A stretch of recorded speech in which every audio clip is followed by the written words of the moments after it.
Madame, monsieur, bonjour, bienvenue sur Alizé Télévision pour votre journal de la mi-journée. Nous sommes le mercredi 27 juillet 2016. Débutons cette édition par le conflit au Crédit Agricole qui semble peut-être se diriger vers son terme. Après un mois de grève, les syndicats et la direction doivent se rencontrer cet après-midi pour signer un protocole de fin de conflit. Le point sur la situation avec Tessie Césarus et Eddy Elatré.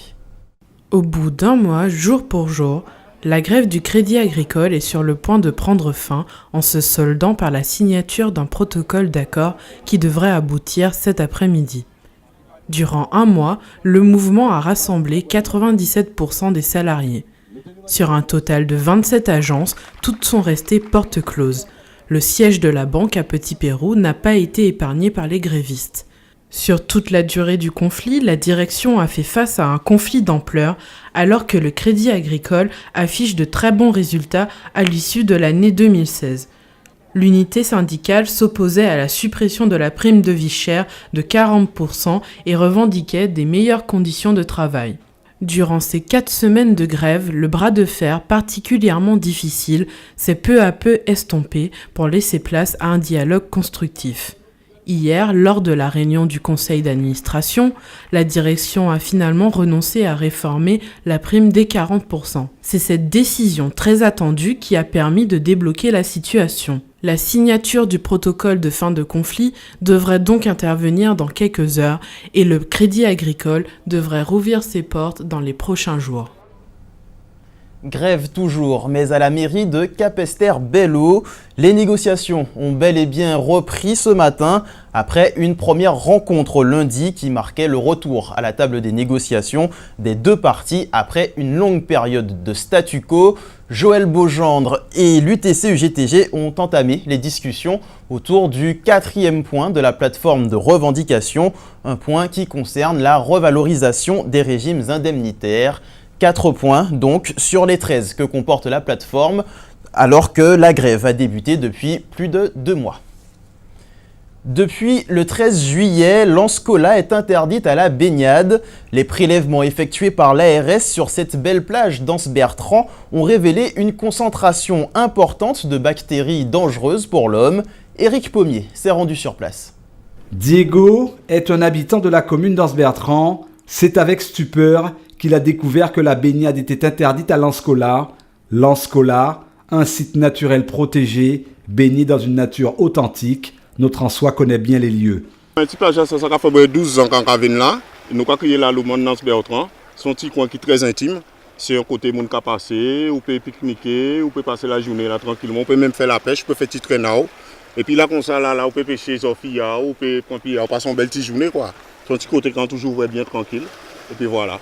Tous les week-ends, voire certains jours dans la semaine, et principalement pendant les vacances, ce bout de plage fait le bonheur des gens en quête d'un cadre intimiste, au calme, face à la mer. Diego a fait découvrir ce coin de paradis à un ami, Pierre, en repérage pour de futures parties de pêche. Difficile pour les deux hommes d'imaginer le coin désormais pollué, mais deux panneaux rappellent qu'il s'agit là d'un problème de santé publique. La signalétique est sans appel, interdiction de s'adonner au jeu de la baignade, ce depuis le 13 juillet précisément, quelle que soit l'heure de la journée. C'est mon te vient baigner souvent? Et mon te vient baigner souvent là. Et moi-même, j'ai toujours baigné là. Et des fois, on vient aussi avec famille en moins. Nous avons passé des moments là, la journée quoi. Là, quoi va passer? Parce que plage là, anti-bois, anti-gens pollués, est-ce que ça casse au point de vous? Oui, ça casse au point de moi beaucoup justement. Parce que là, on ne voit pas nous là, on va rentrer là justement. On ne dit pas comprendre ce qui a passé. Puis en plus, après, c'est pourquoi ils mettent le filet à eux là en bas. On ne sait pas trop ce que ça veut dire. Parce que normalement, logiquement, côté pas de tête baignée, normalement pas de tête consommée. Poisson on passe à... Non, on ne peut pas se baigner parce qu'on a vu un pancarte dont je ne sais pas qui est mis par la mairie. On ne peut pas se baigner à cause des bactéries, je ne sais pas quelles bactéries. Mais... En mairie, il fallait réagir vite, étant donné la nature des bactéries relevées par l'équipe technique de l'Agence régionale de santé, certaines d'entre elles pouvant entraîner des infections graves comme la septicémie ou la méningite, voire la sacraltatine.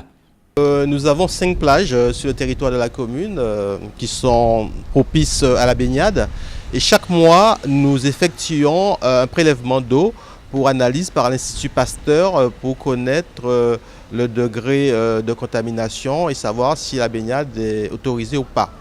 Et il se trouve que pour la plage de l'Anscola, il y a un degré de contamination qui est interdit la baignade parce que nous avons trouvé des Escherichia coli et des entérocoques dans l'eau.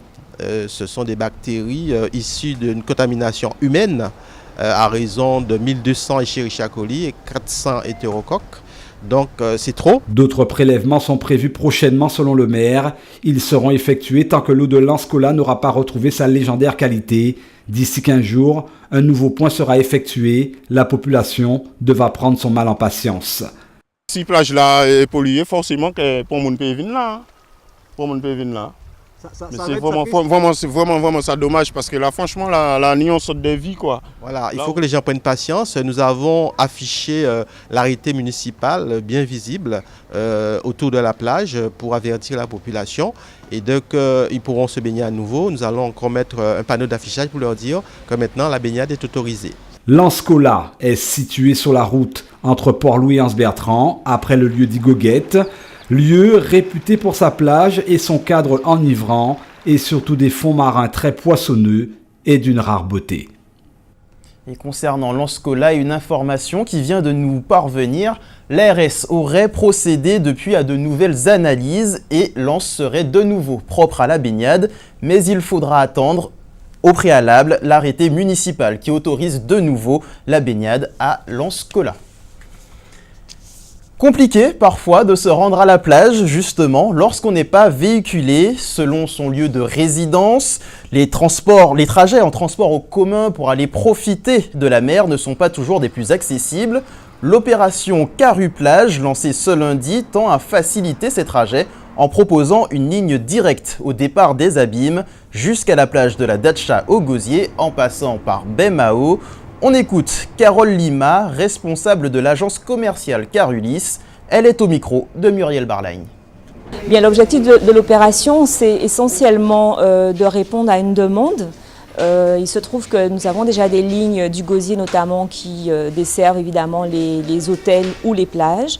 L'idée là, c'est de compléter l'offre en permettant un accès rapide aux personnes des Abîmes ou de Baie-Mahault directement ou via juste un arrêt jusqu'à la plage de la Datcha. L'ensemble de nos abonnés sont informés via des SMS, via notre Facebook. Donc ils sont tout à fait au fait de l'opération. Alors il est vrai que nous sommes en milieu de semaine, donc peut-être que d'ici la fin de la semaine, pour ce week-end, il devrait y avoir une fréquentation un peu plus importante. Voilà. Dans le cadre des travaux de réhabilitation de l'usine de production d'eau potable de Des-Hauteurs, des tours d'eau sont prévus aujourd'hui sur les communes de Sainte-Anne, Gosier et Goyave. Demain, comme annoncé, c'est la commune des Abîmes qui sera concernée, mais des coupures auront aussi lieu sur la zone des Grands Fonds de Sainte-Anne. C'est l'heure de notre tour d'horizon de l'actualité dans la grande région. Pénurie de Big Mac au Venezuela, insalubrité du village olympique à Rio, mais avant, direction la Floride, toujours en état de choc après la fusillade de dimanche dernier. C'est votre rendez-vous Caraïbes. 2 adolescents ont été tués et 20 personnes blessées dans une fusillade survenue dans la nuit de dimanche à lundi, à la sortie d'une fête organisée pour des jeunes en Floride. Un drame que la police ne considère pas comme un attentat. Cette piste avait rapidement été écartée par les autorités de cet état du sud-est des États-Unis, récemment marqué par la fusillade qui a fait 49 morts le 12 juin dans un nightclub d'Orlando, le pire attentat sur le sol américain depuis le 11 septembre. 3 personnes présentant un intérêt pour l'enquête ont été placées en détention, mais d'autres sont toujours recherchées, a fait savoir Dennis Eads, le chef de la police. Mais il n'a donné aucune indication sur le mobile du ou des auteurs des tirs. Le gouverneur de Floride, Rick Scott, a indiqué lors d'une conférence de presse que 20 personnes avaient également été blessées. Le dernier bilan de la police évoquait entre 14 et 16 blessés, dont certains grièvement. Les Jeux Olympiques s'ouvrent à Rio dans 11 jours et les polémiques s'enchaînent. Le village olympique a été officiellement inauguré le jour où le dispositif sécuritaire des JO 2016 entrait en action. Mais pour des problèmes de finition, 2 équipes refusent de s'y installer, l'Australie et le Brésil.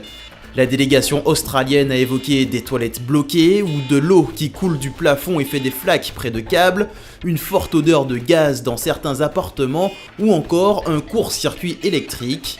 La chef de la délégation australienne, Kitty Chiller, refuse d'habiter son bâtiment.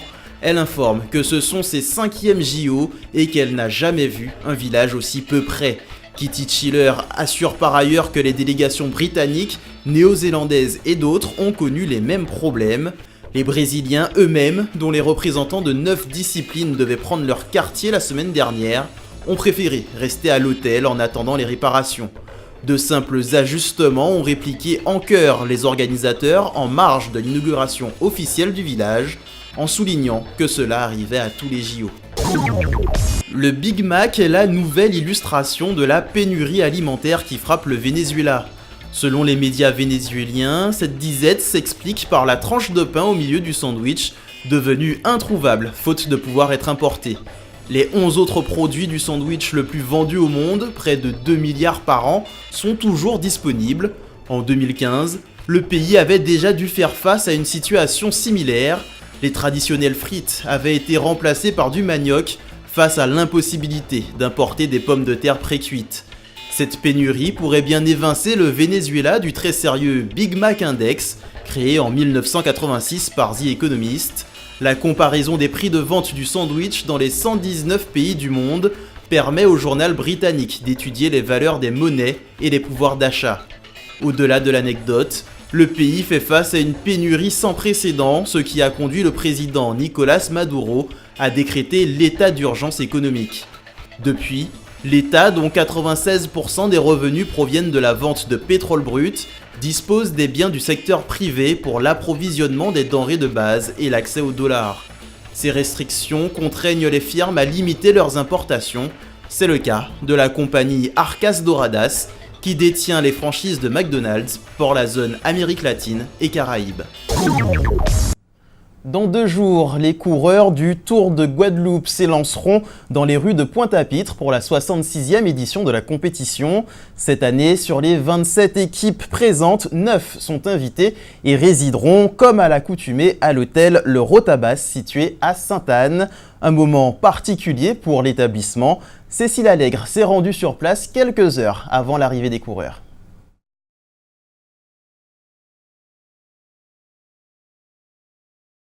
On va retrouver le reportage de Cécile Allègre dans quelques instants, certainement sur l'arrivée des coureurs au Rotabas à Sainte-Anne, à 2 jours du départ du Tour cycliste de Guadeloupe.